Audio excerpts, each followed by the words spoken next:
Ovaj kremast sočan kolač se naziva Coca-Cola kolač. Ovo je jedan starinski recept, pomalo zaboravljen i sada vam ponovo donosim da ga isprobate jer zaista vredi svakog truda, a veoma jednostavno se sprema. Za biskvit ćemo umutiti jaja sa šećerom, zatim ćemo dobro izmiksati, a nakon toga ćemo prosijati brašno, prašak za pecivo i kakao. Sjedinit ćemo sastojke i ispeći koru. Odmah toplu koru prelit ćemo sa Coca-Colom. Zbog nje je ovaj kolač tako fantastičan, osvježavajuć, prelepo kremast i sočan.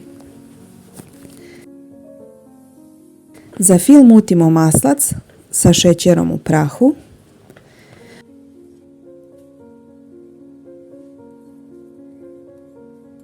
A nakon što njega sjedinimo, postepeno ćemo dodavati mleveni keks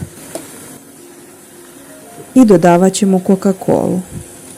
Nakon što sjedinimo i dobro izmiksamo, ovaj fil premazat ćemo preko prohlađenog biskvita.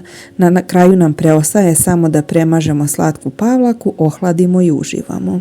Isprobajte recept. Prijatno!